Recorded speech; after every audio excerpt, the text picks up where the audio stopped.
નમસ્કાર દર્શક મિત્રો, હું છું રૂપલ લુણીચિયા. સંપૂર્ણ ન્યૂઝમાં આપનું સ્વાગત છે. કેન્દ્રીય ગૃહ મંત્રાલયના નિર્દેશ અનુસાર બનાસકાંઠા જિલ્લામાં ભારત પાકિસ્તાન બોર્ડર નડાબેટ ખાતે સિવિલ ડિફેન્સ અંતર્ગત ઓપરેશન શિલ્ડ તાલીમનું આયોજન કરાયું હતું તથા સરહદી સોયગામ તાલુકાના ઝલોયા ગામ ખાતે નાગરિકોનું સુરક્ષિત સ્થળે સ્થળાંતર કરાયું હતું. બનાસકાંઠા જિલ્લા કલેક્ટર મિહિર પટેલના માર્ગદર્શન હેઠળ જિલ્લા પોલીસ વડા અક્ષયરાજ મકવાણાના નેતૃત્વમાં આયોજિત તાલીમમાં સરહદી વિસ્તારના બહોળી સંખ્યામાં નાગરિકો જોડાયા હતા. પોલીસ, મહેસૂલ, આરોગ્ય, વીજળી, ફાયર, નગરપાલિકા, એનસીસી, વોલેન્ટિયર્સ તથા હોમગાર્ડની ટીમો તાલીમમાં જોડાઈ હતી, જેમાં સૌપ્રથમ હવાઈ હુમલા અંતર્ગત સાયરન વગાડવામાં આવી હતી, જેમાં નાગરિકો ઝડપથી સુરક્ષિત સ્થાન પર પહોંચ્યા હતા. આ હવાઈ હુમલામાં 8 જેટલા લોકો ઘાયલ થતા તાત્કાલિક એમ્બ્યુલન્સ મારફત સારવાર માટે ખસેડાયા હતા.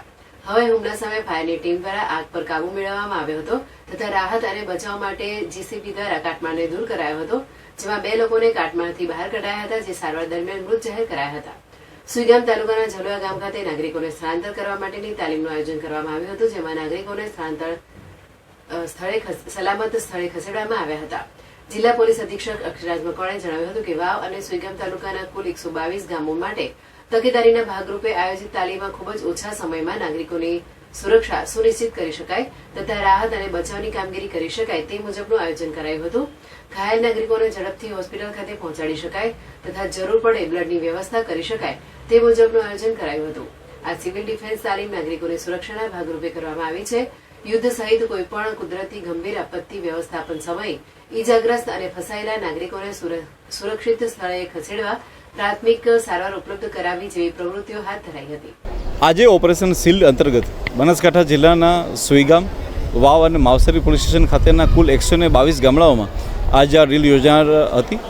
આજે ડ્રીલ હતી તેનો મુખ્ય ઉદ્દેશ્ય ઓપરેશન શિલ્ડ અંતર્ગત એ હતો કે આપણું જે સિવિલ ડિફેન્સ મિકેનિઝમ છે એની પ્રિપેરનેસ કરવી અને સાથે સાથે જે નેશનલ ડિઝાસ્ટર અને સ્ટેટ ડિઝાસ્ટર મેનેજમેન્ટ ઓથોરિટી જે છે એનું સંકલન કરી અને કોઈપણ આપદાની સમય હોય કે જેની અંદર કોઈપણ કુદરતી આપદા હોય કે કોઈપણ માનવ સર્જિત આપદા હોય કે જે વોર જેવી સિચ્યુએશન, આવા સંજોગોમાં આપણું civil defence mechanism, police, BSF આ બધાને સાથે મળીને સિવિલ ડિફેન્સ મિકેનિઝમ કેવી રીતના વર્ક કરે છે, આપણે નાગરિકોને કેવી રીતના નાગરિકોને ઓછામાં ઓછા સમયમાં ઇવેક્યુએટ કરી શકીએ છીએ.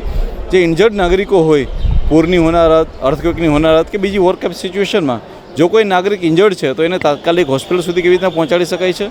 એ ઉપરાંત જે નાગરિકોને બ્લડ ડોનેશનની જરૂર હોય, બ્લડની જરૂર હોય, એ નાગરિકોને કેવી રીતના બ્લડ પહોંચાડી શકાય છે અને ખૂબ જ ઓછા સમયમાં દરેક નાગરિકને સંદેશો પહોંચી જાય અને બ્લેકઆઉટનો મેસેજ પહોંચે અને દરેક નાગરિકો એનું પાલન કરે એ માટેની આજે આ એક્સરસાઇઝ હતી કે જેનું અમે આજ લોકોએ રિહર્સલ કરેલું છે.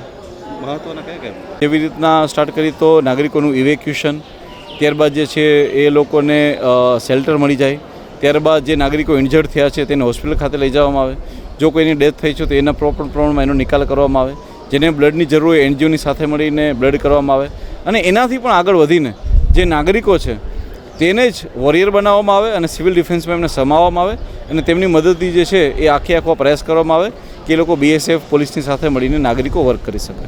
Thank you.